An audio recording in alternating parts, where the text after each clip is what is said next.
Hey campers, what's up? It's Yana. Welcome to day 12 of Camp NaNoWriMo July 2020. I'm just very quickly letting you know what's happening. I'm about to go for a walk, a socially distanced walk, and you can come with me if you like.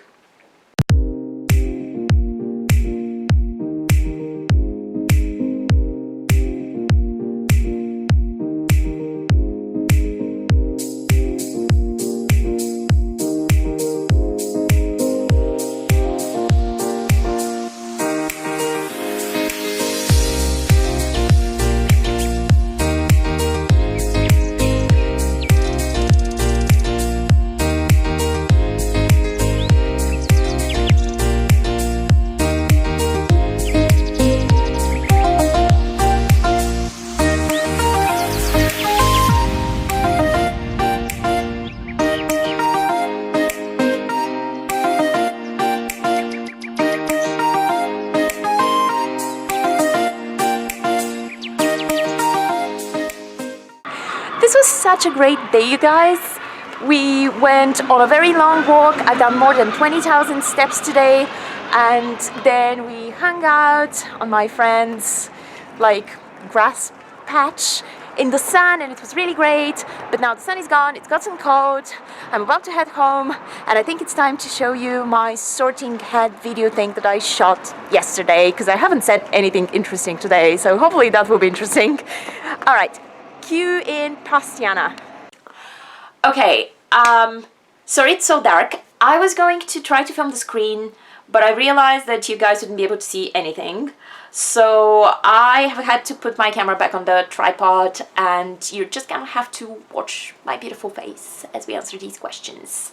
So we're going to do the quiz for Autumn first, who, as I said, is kind of the main character. I always have more than one main character, so she's one of the main characters. So Autumn, question number 1. Which of the following would you most hate people to call you? Ignorant, cowardly, ordinary, or selfish? I'm not sure.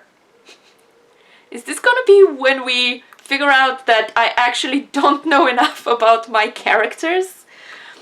Ignorant, cowardly, ordinary, or selfish? I'm gonna say she's probably going to be most annoyed to be called ignorant, because that might hit a little too close to home, because she grew up in kind of a very conservative, very secluded sort of place with a very small community, so she didn't have much interaction with the rest of the world for most of her life. And I think she might have a bit of a chip on her shoulder about being ignorant, considering she's very intelligent. So that might be the one that most annoys her. Question number 2. How would you like to be known to history? Good, wise, great, or bold? She'd like to be known as good. Given the choice, would you rather invent a potion that would guarantee you power, wisdom, glory, or love? I think she would go for wisdom here. After you have died, what would you most like people to do when they hear your name? Miss me, but smile. I don't care what people think of me after I'm dead. It's what they think of me while I'm alive that counts. Ask for more stories about your adventures, or think in admiration of your achievements.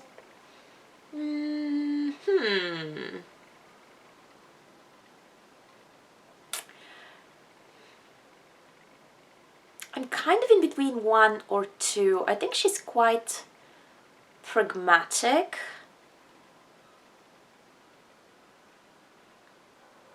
Yeah, I think she would say I don't care what they think about me after I'm dead. It's what they think of me while I'm still alive that counts.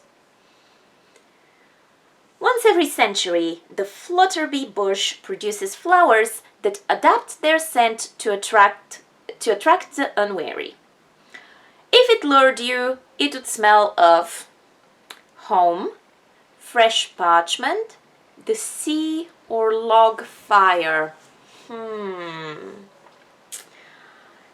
She doesn't like her home that much. Fresh parchment. I mean, she's very clever and I'm sure she would enjoy books, but she's not read that. At the point of the story where we are, I don't think she would like consciously think of that as the best thing in the world. The sea or log fire. She's never seen the sea. It's gonna have to be log fire because there might be reasons why she would enjoy that. They come a little bit later in the story, but there might be reasons. Let's go with log fire. 4 boxes are placed before you. Which would you try and open?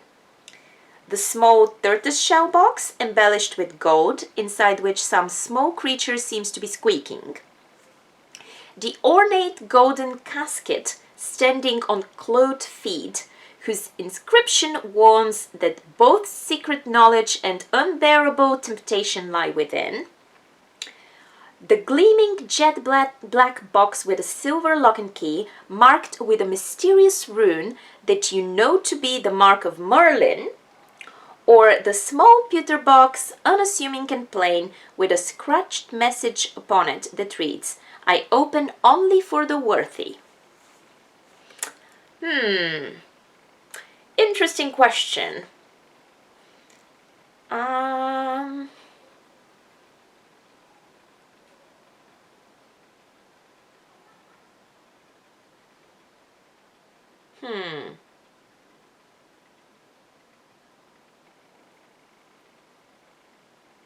She wouldn't go for the second one that warns about temptation because she's quite cautious and I don't think she would put herself into that situation.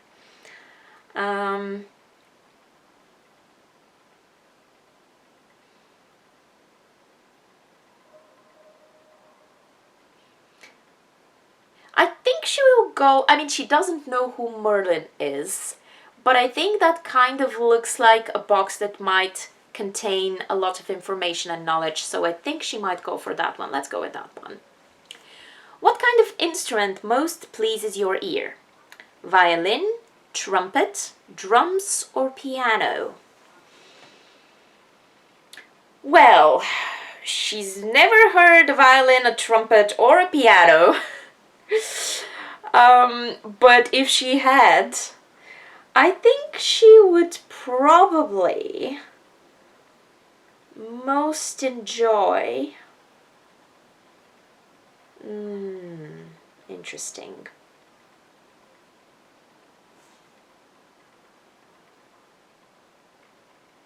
I think she might enjoy drums. You enter an enchanted garden. What would you be most curious to examine first? The silver-leafed tree bearing golden apples. Oh, I remember this question. I think this really is the old Pottermore quiz, because I definitely remember this question.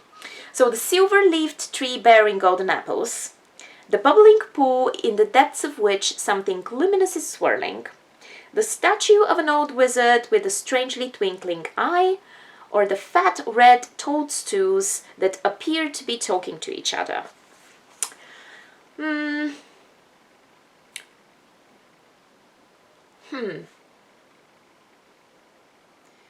What would you be most curious to examine first?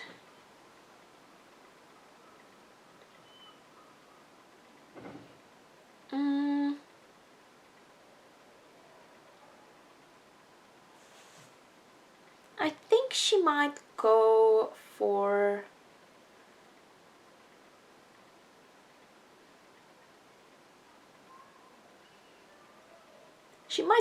the statue of the wizard. Okay, this one is a long one. A troll has gone berserk in the headmaster's study at Hogwarts. She has no idea what Hogwarts is. It is about to smash, crush, and tear several irreplaceable items and treasures, including a cure for dragonpox, which the headmaster has nearly perfected, student records going back 1,000 years, and a mysterious handwritten book full of strange runes believed to have belonged to Merlin. In which order would you rescue these objects from the Trolls Club, if you could? Oh my goodness, I mean, definitely the cure first. 1, the cure, then the book, and 3, the records. I mean, that definitely makes the most sense. I mean, the cure is gonna help people. She would definitely rescue that first. Then the book could give some valuable knowledge. And the student records, a bit more questionable. Maybe they're backed up somewhere, and we don't really know if we're gonna need those. So, cure, book, records. Which would you rather be? Imitated, praised, liked, trusted, envied, or feared? She would rather be trusted. Which of the following do you find most difficult to deal with? Hunger, cold, loneliness, boredom, or being ignored?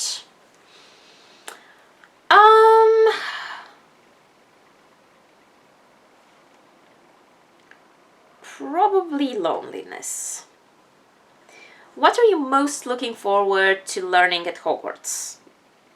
If she were going to Hogwarts. Every area of magic that I can. Apparition and disapparition. Being able to materialize and dematerialize at will. Yeah, we know what it means. Transfiguration, flying on broomsticks, hexes and jinx, all about magical creatures and how to befriend and care for them, or secrets about the castle. Every area of magic that I can. If you could have any power, which would you choose? The power to read minds? Nah. The power to change your appearance at will? Not really. The power to change the past? The power to speak to animals? The power of superhuman strength? Or the power of invisibility?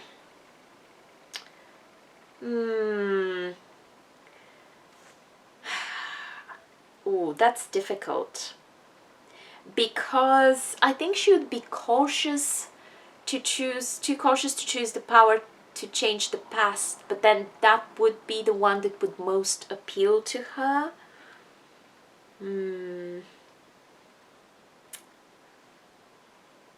I might have to go with that one. We're gonna go with that one, the power to change the past. Which of the following would you most like to study? Ghosts, centaurs. That's funny, because she's a fawn. That'd be quite cool if she were a fawn studying centaurs. Ghosts, centaurs, werewolves, vampires, merpeople, goblins, or trolls? I don't know.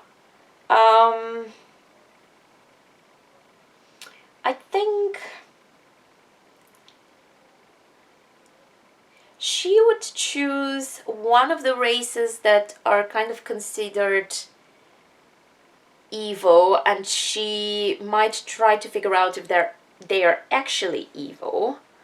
So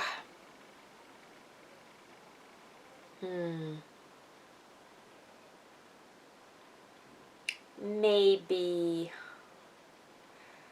but then she might go for werewolves, because then she might be able to make a difference, find better cures. Let's go with werewolves. Werewolves. One of your housemates has cheated in a Hogwarts exam by using a self-spelling quill. Now he has come top of the class in charms, beating you into second place. Professor Flitwick is suspicious of what happened. He draws you to one side after his lesson and asks you whether or not your classmate used a forbidden quill. What do you do? Lie and say you don't know, but hope that somebody else tells Professor Flitwick the truth. Tell Professor Flitwick that he ought to ask your classmate, and resolve to tell your classmate that if he doesn't tell the truth, you will. Tell Professor Flitwick the truth. If your classmate is prepared to win by cheating, he deserves to be found out. Also, as you are both in the same house, any points he loses will be regained by you for coming first in his place. You would not wait to be asked to tell Professor Flitwick the truth. If you knew that somebody was using a forbidden quill, you would tell the teacher before the exam started. I think she would tell Professor Flitwick that he ought to ask her classmate. That's kind of in the middle, because I think she wouldn't consider this that much of a crime to immediately go and be like, this person's doing this horrible thing, and get them in trouble immediately, but also she wouldn't want to lie. So I think she would tell Professor Flitwick to ask her classmate. Which road tempts you most? The white sunny grass lane, the twisting leaf-strewn path through the woods, the narrow dark lantern-lit alley, the cobbled street lined with ancient buildings.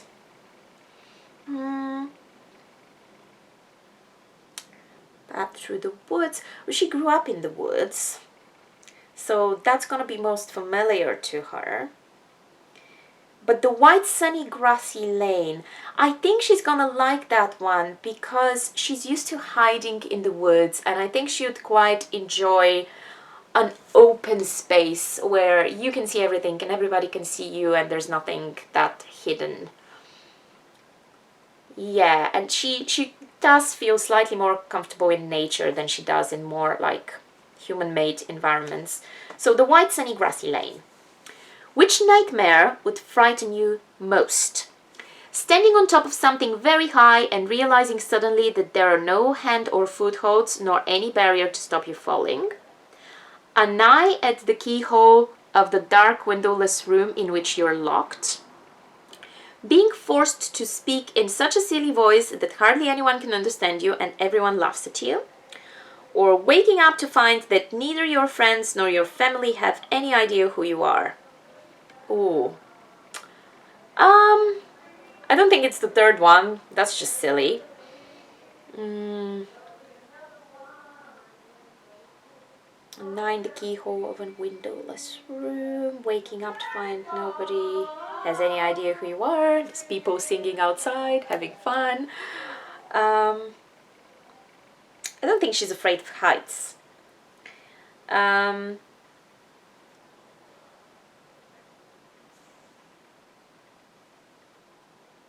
Let's go with waking up to find neither your friends nor family have any idea who you are. That sounds very scary. Late at night, walking alone down the street, you hear a peculiar cry that you believe to have a magical source. Do you? Proceed with caution, keeping one hand on your concealed wand and an eye out for any disturbance. Draw your wand and try to discover the source of the noise. Withdraw into the shadows to await developments while mentally reviewing the most appropriate defensive and offensive spells should trouble occur, or draw your wand and stand your ground.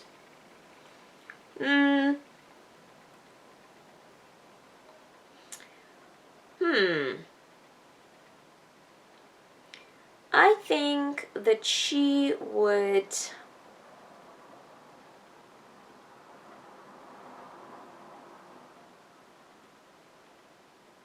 Unless it sounds like somebody needing help, in which case she would proceed with caution and try to help that person if it's really somebody in danger. But if it's just a magical sound and she doesn't know what it is and it doesn't seem like something that necessarily requires her help, I think she would withdraw into the shadows and await developments. A muggle confronts you and says that they are sure you are a witch or wizard. Do you? Tell them that you are worried about their mental health and offer to call a doctor. Agree and walk away, leaving them to wonder whether you are bluffing. Agree and ask whether they'd like a free sample of a jinx. Or ask what makes them think so. She would ask what makes them think so. Dawn or dusk?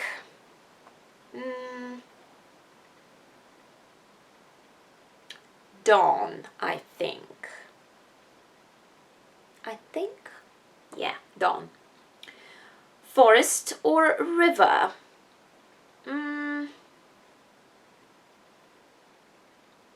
Forest. Left or right? She would go left. She's a Gryffindor.